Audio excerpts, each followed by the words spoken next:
Variety starting at 8:40. Washington's Variety Station, 97.1 Wash FM.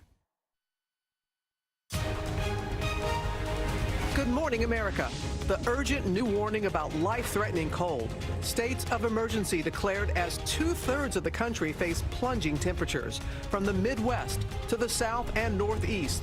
Minnesota bracing for wind chills 65 degrees below zero as snow and ice shut down an airport, and the worst hasn't even hit yet. Breaking overnight. We have multiple officers shot. We have multiple ambulances. 4 police officers shot in Houston. 2 critically wounded. The suspects killed at the scene. And in sight, the acting attorney general now says the Russia investigation is close to being completed, as longtime Trump confidant Roger Stone faces a judge this morning. iPhone alert. The FaceTime glitch just revealed how someone could eavesdrop on your conversations and access your camera even if you don't answer their call. Model problems. Like Kendall Jenner and major agencies representing Bella Hadid, Haley Baldwin, and others are now being dragged into the court battle over that doomed Fyre Festival. And showdown. Super Bowl legend Tom Brady and newcomer Jared Goff. The quarterbacks face-to-face before the big game with the biggest age gap in history as both teams get ready to dance on the world's biggest stage. Live in Times Square, this is GMA with Robin Roberts, George Stephanopoulos, and Michael Strahan. No need to ask who that was. Yes. So, good morning, America. Nothing says Super Bowl like a dancing Gronk. There he is right there. Oh, he's feeling it. Moves. You got it. Go on with your bad self. He's a little bit warmer than we are. Oh, goodness gracious. But it's cold there in the ATL, but not inside the dome, of course. Yeah. Coming up, that's all coming up. But first, we begin with the extreme life-threatening cold. In the Midwest, they're facing record sub-zero temperatures and even colder wind chills. Yeah, you're looking at Chicago right now. Snow starting to come down there. They've already declared states of emergency in Wisconsin, Michigan, and Alabama. Thousands of flights have been canceled over the past 2 days. Sam Champion is in for Ginger. He starts us off. Good morning, Sam. Hey, good morning, George. And we're not only investigating record low temperatures in some of these areas, but the coldest temperatures ever reported in some of these areas. We're going to be very close to that, particularly for Chicago and Minneapolis. Look in Wisconsin this morning. We're showing you some snow, 15 inches of snow, state of emergency in the area. That just to show you that there is some snow involved in this, but the real issue is going to be the cold. So massive is this system that more than 35 states are involved in just the cold weather warnings alone. If you were to measure from that western Wisconsin border all the way to the tip of Maine, we're talking about 2,500 miles involved in that top line. Now look at these numbers. This is right now. Chicago at 15 below. Marquette feeling like about 7 below with the wind chills. Now we'll move it up to Wednesday. This is 7 a.m. and this is when some of the coldest air hits right around the Great Lakes. Look at Chicagoland at 50 below. Now we're actually investigating their real low temperatures as well. On Thursday, Chicago could be within 5 degrees of the coldest temperature ever reported in Chicago. And another number I need to tell you, 63 below is the coldest wind chill ever reported in Minneapolis. And Michael, we're going to be very close to that as well. All right, Sam, the way you said it makes it not sound so bad. and as you did say, Sam, Chicago, they are getting hit hard by this system. If the temperature drops to -21 tomorrow, it will be the coldest since 1994. We're going to go to Alex Perez. He's there in the middle of all that snow. Good morning, Alex. Hey, good morning, Michael. The snow is slowing down here, but that dangerous deep freeze is just getting started. You can hear that crunch sound. That's the ice beneath my feet here. Now, take a look at Lake Michigan here. You can see some of the steam rising from the lake. And if you take a look over here, you can see those crashing waves freezing along the shoreline. A dangerous polar plunge creating a travel nightmare across the Midwest. The sub-zero freeze, the coldest in a generation. It doesn't take long, 20, 30 minutes out in these type of elements, and your motor skills won't really work very well. A state of emergency declared in Wisconsin. Kind of a nightmare for us parents. More than a foot of snow burying streets. These semis crashed in a ditch, shutting down part of Interstate 43. In Minnesota, more than 130 crashes in 10 hours. Homes and cars buried in Illinois. Illinois, these people pushing a car out of the mess. Plows working double time. A pedestrian killed after being struck. Airports crippled. Nearly 1,200 flights canceled in Chicago alone, with over 1,800 nationwide.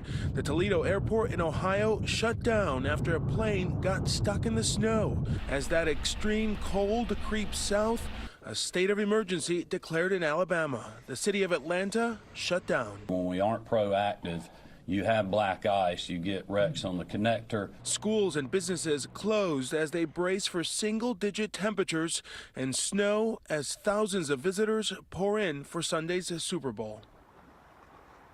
And Robin, the bottom line here is officials say if you don't absolutely have to be outside, stay inside. Robin? I know you're heading there soon. All right, Alex, thank you. In St. Paul, Minnesota, the actual temperature is below zero. Schools are closed across the state today. Eva Pilgrim is there with more on just how dangerous this cold is. Good morning, Eva. Yeah, we are.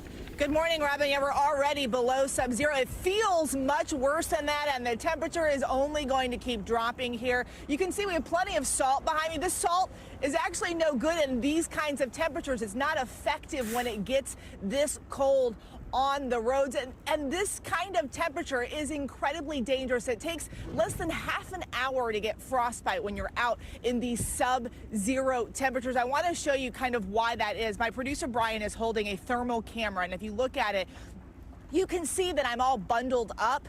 What you can also see is where all the heat is escaping and that cold air is getting in. And so that is why you want to avoid being out in the cold, even if you're bundled up, because any amount of time, any exposed skin can be affected by this cold air, and you can get frostbite in those areas. The other thing to keep in mind is that these temperatures are also really bad for our pets and those animals. So if you can get those pets and animals in as well, Robin. Keep them all warm. Okay, if you do have to go outside, what should you do, Eva?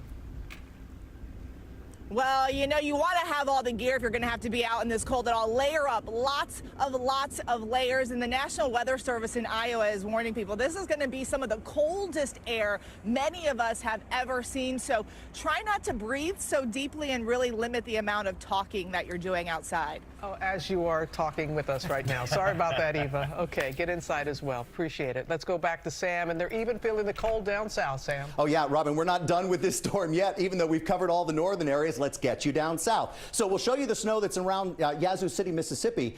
In the deep south, we've got some snow on the roads already this morning from overnight. Let's track this front. You can see there's a line of rain and storms that's along the front, the head of the front, but look behind it. All of this turns to ice and snow, and even in Mississippi, Alabama, on into Georgia. So the cold air now, we concentrate back into the northeast, and we'll check you Thursday. Thursday is the coldest day for the mid-Atlantic, the New England areas, and even that northern coast. So 10 below in Boston is the way it will feel on Thursday. New York City about 11 below, Washington, D.C. at 1 below. But I want to show you that we're not done with it even in the deep south by Thursday. Oftentimes what happens with one of these storms is they move in and move out so quickly. This cold air wants to linger. We'll have a little bit of snow on the ground in Atlanta, and we'll still be 22 degrees. We do not warm up until the weekend, Michael. That's not what they're looking forward to down there at the Super Bowl, Sam. So thank you for that. And we're going to move on now to new developments in that breaking story overnight in Houston. 4 police officers shot and another injured while serving a warrant.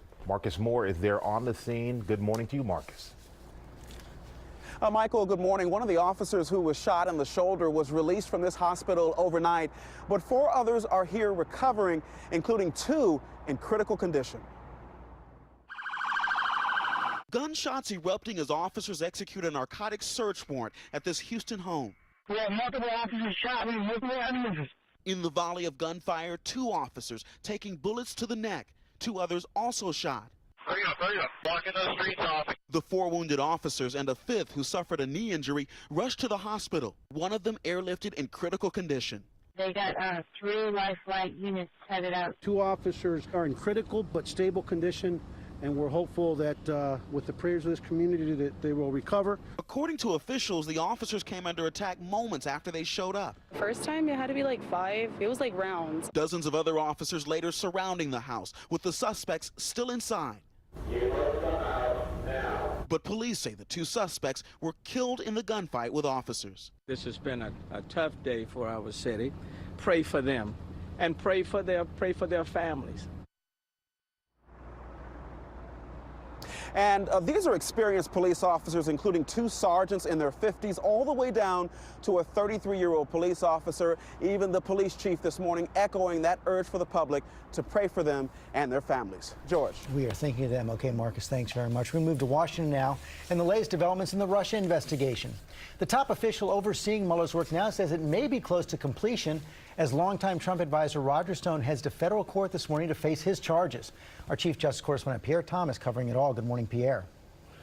George, good morning. Roger Stone is due in court in just a few hours for an arraignment on 7 charges, including obstruction, witness tampering, and multiple counts of lying to Congress.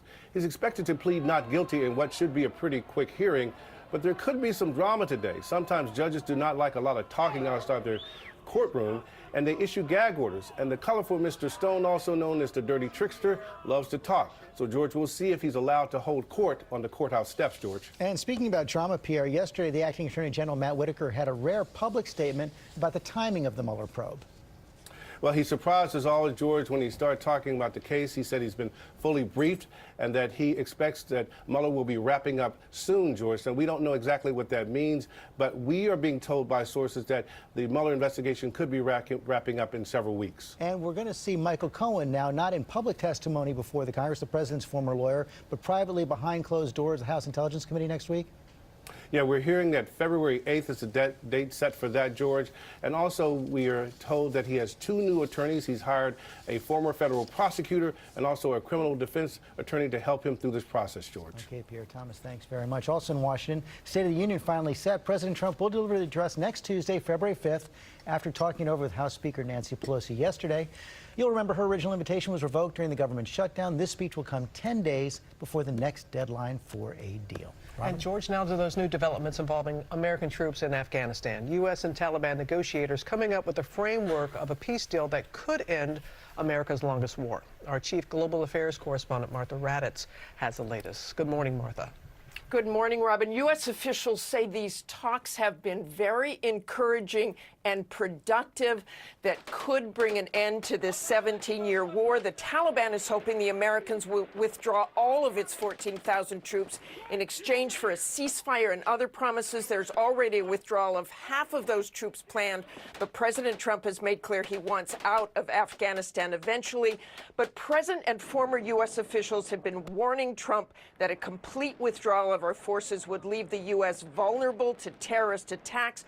The New York Times says that some aides have used an intelligence assessment that says a complete withdrawal of American troops could lead to an attack on the U.S. within 2 years. The acting defense secretary was asked yesterday if he has been making plans for a complete withdrawal. He said he has not been asked to do that, but that is possible, Robin, if this peace agreement goes forward. All right, Martha, thank you. All right, thank you, Robin. Now, the new fears about the growing measles outbreak. A state of emergency has been declared in Washington state as the number of confirmed cases climbs to 35. Our chief national correspondent, Matt Gutman, is in Vancouver, Washington, with the latest. Good morning, Matt. Hey, good morning, Michael. And to put all of that into context, before this outbreak, Clark County here hadn't seen a single case of the measles in 8 years. And this outbreak is expected to grow largely because of the exposures you just mentioned at the Trailblazers Arena and at the airport. I'm told there could be dozens of people walking around with the measles whose symptoms have not yet presented. Now, the measles is spectacularly contagious. It can linger in the air for 2 hours after an infected person has left the room. It's one of the reasons that we've seen the number of cases nationwide triple just since last year. In New York State alone, there are 180 cases. I'm told that most of those cases are people who have not had their children vaccinated, George. And one thing that's important, if you do think you have the measles, do not go to the emergency room. You could infect others. Just call your doctor first. George. Makes a lot of sense. Okay, Matt, thanks very much. Now to those new concerns about FaceTime. A glitch affecting the popular iPhone feature was discovered overnight. It allows users to eavesdrop on your conversations, access your camera, even if you don't answer the phone. Our chief business correspondent, Rebecca Jarvis, here with the details. And Have they addressed this yet? Well, they're beginning to address it, George, but this is an important warning this morning for anyone with an iPhone, iPad, or Mac. This newly discovered bug means that someone could be using FaceTime to spy on you. The major glitch uncovered overnight lets a FaceTime caller immediately hear the audio from your phone before you've accepted or rejected a FaceTime request. It essentially turns your phone into a hot mic, letting callers eavesdrop on you, even lets them access your camera without your knowledge. In a statement, Apple says, we're aware of this issue. We have identified a fix that will be released in a software update later this week. Plus, George, they've temporarily disabled the group FaceTime feature. And it was that group FaceTime feature that could have been corrupted. Exactly. That's the part of it. And there are potentially millions of people at risk for this. The issue is the 12.1 iOS update that came out in October is the thing that the bug has moved its way through. So if you updated your phone in the last couple of months, you very likely could be impacted. There is something that anyone out there can do this morning. I did it on my way into work this morning. Yep. You open up the settings, you go to FaceTime, and you turn it to off. There's the little toggle button there. Turn it to off. That will automatically keep you safe from this, and Apple will be releasing. I can't talk to my kids. Well, you'll have to text with them, George. Or you turn it on when you want to talk to them, and turn it off when it's over. Exactly. And they're also, Apple is also releasing this update later this week that everyone should download when it comes out.